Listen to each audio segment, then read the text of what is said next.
আসসালামু আলাইকুম। কি অবস্থা সবার? কেমন আছো তোমরা সবাই? আশা করছি ভালো আছো। আর আমরাও কিন্তু খুবই ভালো আছি। দেখো এখানে মাম্মাম কিন্তু সিঁড়ি দিয়ে নিচে নামাও শিখে গেছে। ফার্স্ট এ ও সিঁড়ি দিয়ে ওঠা শিখেছিল, তারপর নিচে নামাটাও শিখে গেছে রিসেন্টলি। যাক, ও তো বড় হচ্ছে, তাই না? তো আজ আমরা চলে যাচ্ছি হচ্ছে বয়ফ্রেন্ডের সাথে দেখা করার জন্য। 2016 সালে আমার একটা বয়ফ্রেন্ড ছিল, সেই বয়ফ্রেন্ডের সঙ্গে দেখা হয়েছিল রিসেন্টলি। তো সে আমাকে নাম্বারও দিয়েছিল আর বলেছিল যে কোনো এক টাইমে সময় পেলে আমার সাথে একটু দেখা করে নিও কোনো একদিন।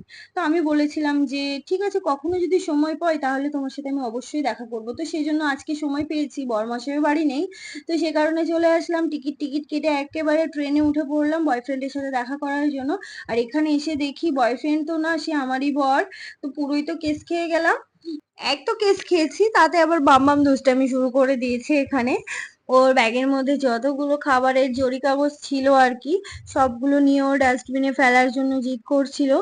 আর আর আমি সবগুলো বেরও করে দিয়েছিলাম, কারণ ব্যাগের মধ্যে অনেকটা কাঁচরা জমা হয়ে গেছিল। ট্রেনে পুরো ট্রেন খেতে খেতে এসেছিল, সেই সব কাঁচরাগুলো সব এই ডাস্টবিন দেখতে পেয়ে এর মধ্যে ফেলে দিয়েছে মামা। আর ওর এই অভ্যাসটা কিন্তু অনেক দিন থেকে, একদম ছোট্টবেলা থেকে, যখন থেকে ও বুঝতে শিখেছে তখন থেকে ও ডাস্টবিনে সব জিনিস ফেলে। এখানে সেখানে একদমই ফেলতে চায় না ও। খুব পরিষ্কার পরিচ্ছন্ন থাকতেও খুবই পছন্দ করে। তো যাই হোক, তারপর আমরা এখন হাঁটতে হাঁটতে চলে যাচ্ছি স্টেশনের বাইরে। যাব হচ্ছে মারিন ড্রাইভ। তো এখান থেকে হেঁটে হেঁটেই যাব, কারণ একটু ভিডিও শিডিও করতে হবে, সেই জন্য হেঁটে হেঁটে যাওয়াটাই বেটার হবে। ট্যাক্সিতে গেলে তো একদম 5 মিনিটেই চলে যাবো, আর হেঁটে হেঁটে গেলে একটু ভিডিও করা হবে এবং দুজনে মিলে দুজনের সেই পুরানো দিনের গল্পগুলোও বলা হবে। তো সেই জন্য আমরা গল্প করতে করতে হেঁটে হেঁটে যাচ্ছিলাম। আর মাম্মাম এখানে খুবই দুষ্টামি করছিল, তো সেই জন্য ওকে কোলে তুলে নিয়েছে ওর পাপা। তো কিছুক্ষণ পরেই দেখতে পাবে যে কোল থেকে নেবে দৌড়াচ্ছে। তো এখানে এই গাছগুলোও কিন্তু খুবই সুন্দর লাগছিল, তো সেই জন্য আমি একটু হালকা করে ভিডিও করে নিয়েছিলাম। হাঁটতে হাঁটতে এইগুলো দেখতে খুবই ভালো লাগছিল, পুরো প্রাকৃতিক দৃশ্য মনে হচ্ছিল। তো দেখো, এখানে কিছু একটা বলছিলাম আমরা, বাট সাইড থেকে খুব ভয়েস আসছিল, তো সেই জন্য ভাবলাম যে ওটা মিউট করে দেওয়া যাক। তো তারপর দেখো এখানে কোল থেকে নেবে একদম দৌড়ানোর জন্য রেডি হয়ে গেছে ও একদমই। মানে এরকম খোলামেলা জায়গা পেলে না ও খুবই খুশি হয়। আর খুশি হয় মানে কি, একদম দৌড়ানোর জন্য প্রস্তুত হয়ে যায়। কেননা এত বড় জায়গাও পায় না, তো ঘরের মধ্যে তো ছোট্ট একটা জায়গা, তো সেখানে তো দৌড়াদৌড়ি করতে পারে না, শুধু বসে বসেই খেলা করে। আর যখনই কোথাও ঘুরতে নিয়ে আসি তখনই এরকমই করে। তো ওর পাপা তোকে ধরেই রাখতে পারছে না। আর আমি একটু ভিডিও করে নিচ্ছি, এই মুহূর্তগুলো পরে দেখতে খুবই ভালো লাগবে, তো সেই জন্য আর কি। আর আমি এখানে একটু বললাম যে আমাকে একটু ভিডিও করে দাও, তো সেই জন্য বরমাসে আমাকেও একটু ভিডিও করে দিচ্ছিল। আর এখানে কে কে ঘুরতে এসেছো অবশ্যই কিন্তু আমাকে কমেন্ট করে জানাবে। কার কার এই জায়গাটা পছন্দ হবে সেটাও কিন্তু আমাকে জানাবে, ঠিক আছে? আমার তো এই জায়গাটা খুবই ভালো লাগে। এই তো গল্প করতে করতে কখন যে রাস্তাটা শেষ হয়ে গেল আমরা বুঝতেই পারলাম না। আর তার সাথে ছিল মাম্মামের খুবই দুষ্টামি। তো যাই হোক, এখন আমরা রোড ক্রস করার জন্য এখানে দাঁড়িয়েছি। আর এপাশ থেকে ওপারের রাস্তাটা কিন্তু খুবই সুন্দর লাগছিল দেখতে। তো ফাইনালি গাইস, আমরা এখন চলে এসেছি মারিন ড্রাইভ। তো দেখো এখানকার ভিউটা অসম্ভব সুন্দর লাগছে, আর তার সাথে মাম্মাম তো ঘোরাঘুরি শুরু করে দিয়েছে। তো এখন আমরা তিনজনে মিলে একটু হাঁটাহাঁটি করছি আর দেখছি কোন জায়গাটা খালি আছে সেখানে গিয়ে আমরা বসবো। আর মাম্মামকে বলছি বসার জন্য, তো ও তো খেলা নিয়ে ব্যস্ত। ওই যে আগেই বলেছিলাম, বড় একটা জায়গা পেলে ওর আর কিছুই লাগে না, শুধু একটু দৌড়াদৌড়ি করতে দাও, খেলা করতে দাও, আর একটু ঢং করতে দাও। দেখো আমাকে বলছে আই লাভ ইউ। আর ওই যে হাত দিয়ে লাভ বানায় না, ওইটা বানানোর জন্য বলছিল।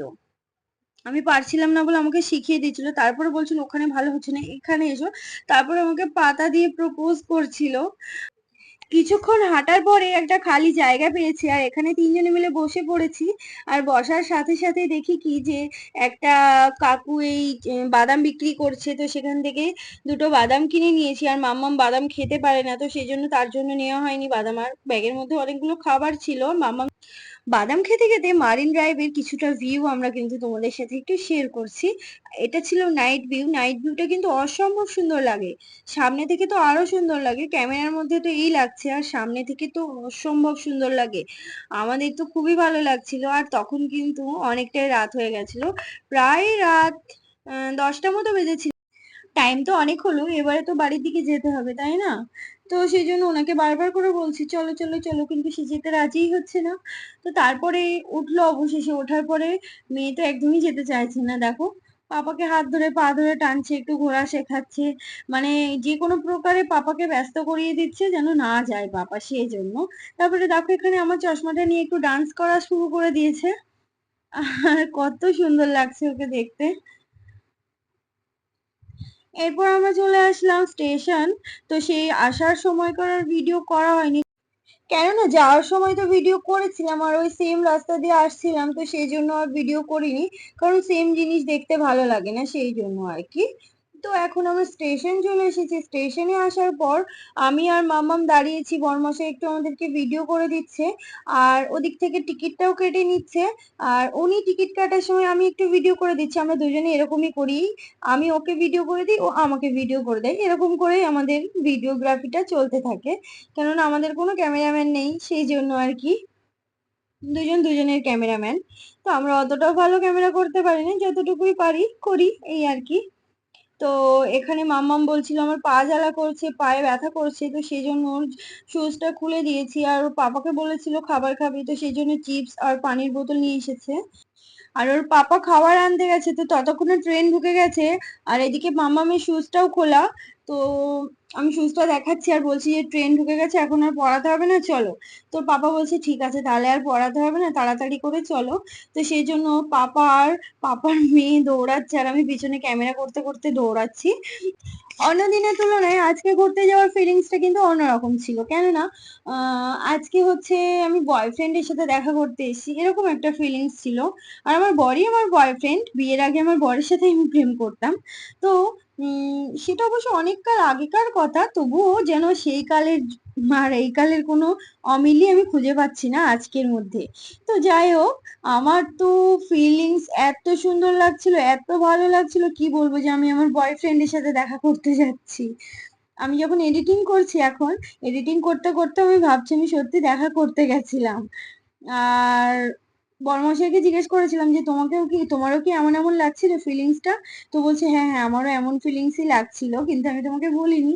তো আমি বললাম ঠিক আছে, আমি তোমাকে বলে দিচ্ছি, আর ভিডিওর মাধ্যমে বলে দিচ্ছি, তুমি শুনে নিও, ঠিক আছে? তো আজকের ভিডিওটি এই পর্যন্ত, দেখা হচ্ছে অন্য কোনো ভিডিও নিয়ে। আমাদের লাভ স্টোরি যদি তোমরা শুনতে চাও, তাহলে অবশ্যই কমেন্ট করে জানাবে, আমি কোনো না কোনো দিন লাভ স্টোরিটা তোমাদেরকে শোনাবো, ঠিক আছে?